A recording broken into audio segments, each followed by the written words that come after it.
ಜ್ಞಾನೋಕ್ತಿಗಳು 24ನೇ ಅಧ್ಯಾಯ 29ನೇ ವಚನ ನಾವಿವತ್ತು ಧ್ಯಾನ ಮಾಡೋಣ. ಅವನು ನನಗೆ ಮಾಡಿದಂತೆ ನಾನು ಅವನಿಗೆ ಮಾಡುವೆನು, ಅವನು ಮಾಡಿದ್ದಕ್ಕೆ ಸರಿಯಾಗಿ ಮುಯಿ ತೀರಿಸುವೆನು ಅಂದುಕೊಳ್ಳಬೇಡ. ವಾಕ್ಯವು ಏನಂತ ಹೇಳುತ್ತದೆ ಅಂದ್ರೆ, ಯಾರಾದರೂ ನಮಗೆ ಕೆಟ್ಟದ್ದು ಮಾಡಿದ್ರೆ ಅವನಿಗೆ ನಾನು ಮುಯಿ ತೀರಿಸ್ತೀನಿ ಅಂತೇಳಿ ಅನ್ಕೋಬೇಡ. ಕೀಡಿಗೆ ಪ್ರತಿ ಕೀಡು ಮಾಡಬೇಡ. ಅವನು ನಮಗೆ ಅನ್ಯಾಯ ಮಾಡ್ಬೇಕಂತೇಳಿ ನೋಡ್ತದನ, ಅವನು ನನಗೆ ಅನ್ಯಾಯ ಮಾಡ್ತಾನಲ್ಲ, ನಾನು ಕೂಡ ಅವನಿಗೆ ಅನ್ಯಾಯನೇ ಮಾಡ್ತೀನಿ. ಅವನು ನನ್ನ ಬೈತಿದ್ದಾನಲ್ಲ, ನಾನು ಅವನಿಗೆ ಬೈತೀನಿ. ಅವನು ದ್ವೇಷಿಸ್ತಾನಲ್ಲ, ನಾನು ಅವನ್ನ ದ್ವೇಷಿಸ್ತೀನಿ. ಕೀಡಿಗೆ ಪ್ರತಿ ಕೀಡು ಮಾಡಬೇಡ ನೀನಂತ ಹೇಳಿ ವಾಕ್ಯವು ಬಹು ಸ್ಪಷ್ಟವಾಗಿ ನಮ್ಮನ್ನು ಎಚ್ಚರಿಸ್ತದೆ.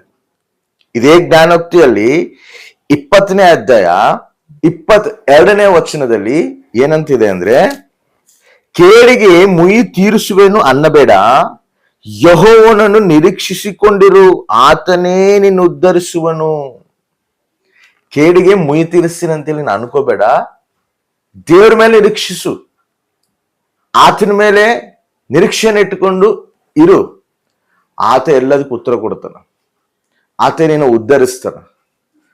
ವಾಕ್ಯವು ಬಹು ಸ್ಪಷ್ಟವಾಗಿ ಏನಂತ ಹೇಳ್ತಿದೆ ಅಂದ್ರೆ, ನಮಗೆ ಯಾರಾದ್ರೂ ಕೀಡು ಮಾಡಬೇಕು, ನಮ್ಮನ್ನ ಅನ್ಯಾಯ ಮಾಡಬೇಕು, ನಮಗೆ ದ್ರೋಹ ಮಾಡಬೇಕು ಅಂತ ಹೇಳಿ ಅವ್ರು ನೋಡ್ತಿರುವಾಗ ನಾವು ಅವರಿಗೆ ದ್ರೋಹ ಮಾಡ್ಬೇಕಂತೇಳಿ ಅನ್ಕೊಳ್ಳದೆ ನಾವು ಅದನ್ನೆಲ್ಲ ದೇವರಿಗೆ ಬಿಡಬೇಕು, ದೇವ್ರ ಮೇಲೆ ಹಾಕಬೇಕು. ದೇವರೇ ಅದನ್ನ ಅವರಿಗೆ ಏನ್ ಮಾಡ್ಬೇಕು ಅದನ್ನ ಮಾಡ್ತಾನ, ಎಚ್ಚರಿಸ್ತಾನ, ಬುದ್ಧಿ ಮಾತು ಹೇಳತಾನ, ರಕ್ಷಣೆದಲ್ಲಿ ನಡೆಸ್ತಾನೋ, ತಾನು ಏನ್ ಮಾಡ್ತಾನೋ ದೇವ್ರಿಗೆ ಕೊಡ್ಬೇಕು. ನಾವು ಮುಯಿ ತೀರಿಸಬಾರದು. ಅದಕ್ಕೆ ಪೌಲ್ ಕೂಡ ಒಂದು ಮಾತು ಹೇಳತಾನ, ಇದು ಹಳೆ ಒಡಂಬಡಿಕದಲ್ಲೇ ಹೇಳಿರುವಂತ ಮಾತು, ಹೊಸ ಒಡಂಬಡಿಕದಲ್ಲೂ ಕೂಡ ಒಂದು ಮಾತು ಹೇಳೋಣ ಪೌಲು.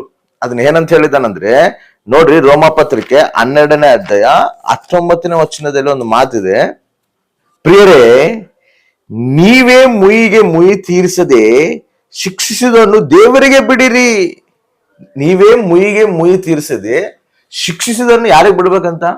ದೇವರಿಗೆ ಬಿಡಬೇಕು. ಆತ ಮುಯಿ ತೀರಿಸ್ತಾನ, ಆತ ಏನ್ ಮಾಡ್ಬೇಕು ಅದನ್ನ ಮಾಡ್ತಾನ. ನಾವ್ಯಾರಿಗೆ ಉತ್ತರ ಕೊಡಬಾರದು, ನಾವ್ಯಾರು ಕೀಡಿಗೆ ಪ್ರತಿ ಕೀಡು ಕೋರಬಾರದು. ನಾವಿನ್ನ ಅವ್ರ ಬಗ್ಗೆ ಪ್ರಾರ್ಥನೆ ಮಾಡಬೇಕು. ಅಯ್ಯ, ಇವ್ರ ಅಜ್ಞಾನದಲ್ಲೇ ಬೇರೆ, ಇವ್ರನ್ನ ಕ್ಷಮಿಸು ಪ್ರಭುವ ಅಂತೇಳಿ ನಾವು ಪ್ರಾರ್ಥನೆ ಮಾಡ್ಬೇಕು. ಅವ್ರ ಕ್ಷಮಾಪಣೆ, ದೇವ್ರ ಕ್ಷಮಾಪಣೆ ಅವ್ರ ಮೇಲೆ ಬರಬೇಕು, ದೇವ್ರ ಉಗ್ರತೆ ಅವ್ರ ಮೇಲೆ ಬರಬಾರದಂತೆ ನಾವು ಪ್ರಾರ್ಥನೆ ಮಾಡಬೇಕು. ಅದಕ್ಕೆ ಅವ್ರು ಅರ್ಹರಾದ್ರೆ ಅದನ್ನ ಅವ್ರು ಅರ್ಥ ಮಾಡ್ಕೊಂಡು ಪಶ್ಚಾತ್ತಾಪ ಪಟ್ರೆ ದೇವ್ರ ಕೃಪೆನ ಅವ್ರು ಹೊಂದುತ್ತಾರ. ಇಲ್ಲ ನಾವ್ ಹಂಗೆ ಗರ್ವಿಷ್ಠವಾಗೇ ಇರ್ತೀವಿ, ನಾವ್ ಹಂಗೆ ಗರ್ವದಲ್ಲೇ ನಾವ್ ಇರ್ತೀವಿ ಅಂದ್ರೆ ಗರ್ವಿಷ್ಠನ ದೇವ್ರ ಎದುರಿಸ್ತೀನಿ ಅಂತೇಳಿ ವಾಕ್ಯ ಐತಿ. ಮುಯಿಗೆ ಮುಯಿ ತೀರಿಸ್ಕೊಳೋದು ದೇವರಿಗೆ ಬಿಡಬೇಕು. ಅಲ್ಲ, ಇವಾಗ ಅವ್ರು ಬಂದು ನಮ್ಮನ್ನ ಅಷ್ಟು ಇನ್ಸಲ್ಟ್ ಮಾಡಿ ನಮ್ಮ ಮೇಲೆ ದ್ವೇಷ ಇಟ್ಕೊಂಡು ನಮ್ಮನ್ನ ಕೀಡ್ಕೋರ್ಕಂತ, ನಮ್ಮನ್ನ ಬೈಕೊಂತ, ನಮ್ ಮುಂದೆನೆ ನಮ್ಗೆ ಇದೆಲ್ಲ ಮಾಡ್ತಿದಾರಲ್ಲ, ನಾವು ಹೆಂಗ ಮೌನವಾಗಿರ್ಬೇಕು, ಹೆಂಗ ನಾವು ಅದನ್ನೆಲ್ಲ ಸಹಿಸ್ಕೋಬೇಕಂದ್ರೆ ಅವೆಲ್ಲ ಅದೂ ಒಂದೇ ಸಾರಿ ಬರೋದಿಲ್ಲ. ಅದು ಒಬ್ಬ ವ್ಯಕ್ತಿ ಆ ಒಂದು ಸಂದರ್ಭದಲ್ಲಿ ಸೈಲೆಂಟ್ ಇರ್ಬೇಕು. ಆ ಒಂದು ಸಂದರ್ಭದಲ್ಲಿ ನಾವು ಅವ್ರಿಗೆ ಏನು ಮಾತಾಡ್ದಂಗೆ, ನಾವು ಅವರು ನಮ್ಮನ್ನು ದ್ವೇಷಿಸ್ತಾರ, ನಾವು ದ್ವೇಷಿಸಬಾರ್ದು ಅನ್ನೋ ಒಂದು ಮನಸ್ಸು ಒಂದೇ ಟೈಮಿಗೆ ಬರೋದಿಲ್ಲ. ಅದು ಯಾವಾಗ ಬರ್ತೈತೆ ಅಂದ್ರೆ ನಾವು ಹೆಚ್ಚು ದೇವರಿಗೆ ಕನೆಕ್ಟ್ ಆಗ್ತೀವಿ. ನೋಡ್ರಿ, ಹೆಚ್ಚು ನಾವು ದೇವರಿಗೆ ಸನ್ನಿಹಿತರಾಗ್ತೀವಲ್ಲ, ಎಷ್ಟು ನಾವು ದೇವರಿಗೆ ಸನ್ನಿಹಿತರಾಗ್ತೀವೋ ಆ ಒಂದು ಸ್ವಭಾವವು, ಎಲ್ಲವನ್ನು ಸಹಿಸಿಕೊಳ್ಳುವಂತ ಸ್ವಭಾವವು ಪರಿಶುದ್ಧಾತ್ಮ ದೇವರು ನಮಗೆ ಅನುಗ್ರಹಿಸ್ತಾನ. ಆ ರೀತಿ ನಮ್ಮ ನಡೆಸ್ತಾನ. ದೇವ್ರ ತಲೆ ಕನೆಕ್ಷನ್ ಇಟ್ಕೋಬೇಕು ನಾವು, ದೇವರಿಗೆ ಸನ್ನಿಹಿತರಾಗಿರ್ಬೇಕು ನಾವು, ದೇವರಿಗೆ ಹತ್ತಿರವಾಗಿರ್ಬೇಕು ನಾವು. ಆವಾಗ ಆ ಒಂದು ಸ್ವಭಾವವು ಯಾರನ್ನು ದ್ವೇಷಿಸಿದಂಗೆ ನಮ್ಮ ಕೀಡು ಮಾಡೋರ್ನು ಕೂಡ ನಾವು ಮೇಲ್ಕೋರುವಂತ ಮನಸ್ಸು ನಮಗೆ ಯಾವಾಗಾದ್ರೂ ನಾವು ದೇವರಿಗೆ ಕನೆಕ್ಟ್ ಆಗ್ತೀವೋ ಅವಾಗ ಬರುತ್ತದೆ.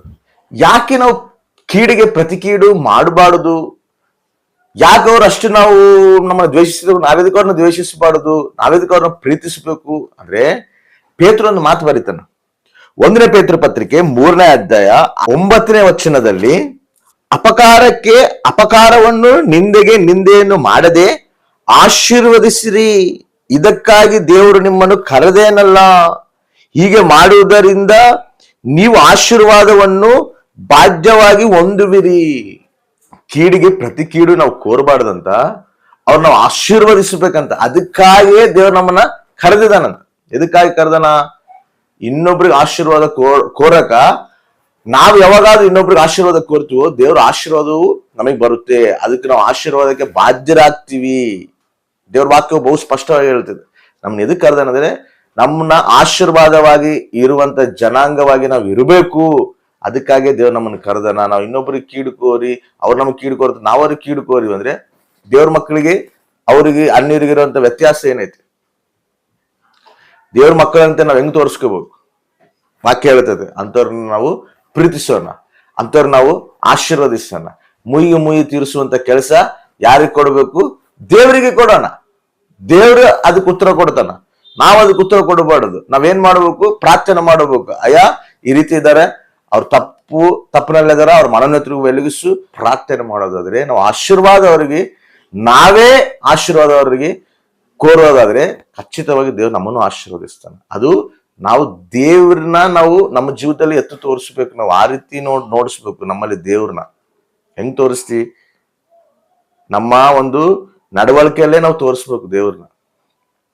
ಅವ್ರು ನಮ್ಮನ್ನ ಕೀಡು ಕೋರಿದ್ರು ಕೂಡ ನಾವು ಅವ್ರನ್ನ ಆಶೀರ್ವದಿಸ್ಬೇಕು. ಅವ್ರು ನಮ್ಮನ್ನ ದ್ರೋಹ ಬಯಸಿದ್ರು ಕೂಡ ನಾವು ಅವ್ರನ್ನ ಸಂತೋಷನೇ ಕೋರಬೇಕು. ಆ ರೀತಿ ಮನಸ್ಸು ಯಾವಾಗ ಬರ್ತೈತೆ ಅಂದ್ರೆ ದೇವರಿಗೆ ನಾವು ಹೆಚ್ಚು ಕನೆಕ್ಟ್ ಆಗಿದ್ದಾಗ, ದೇವರಿಗೆ ನಾವು ಹತ್ತಿರವಾಗಿದ್ದಾಗ ದೇವ್ರ ಸ್ವಭಾವ ನಮ್ಮಲ್ಲಿ ಬರ್ತದೆ. ಯಾಕಂದ್ರೆ ಯೇಸು ಸ್ವಾಮಿನೇ ಸಿಲುವೆಗೆ ಹಾಕ್ಯಾರ. ಆದ್ರೂ ಕೂಡ ಯೇಸು ಸ್ವಾಮಿ ಏನಂತ ಗೊತ್ತಾ? ತಂದೆ, ಇವ್ರು ಏನ್ ಮಾಡ್ತಾರೋ ಇವ್ರಿಗೆ ಗೊತ್ತಿಲ್ಲ, ಇವ್ರನ್ನ ಕ್ಷಮಿಸು.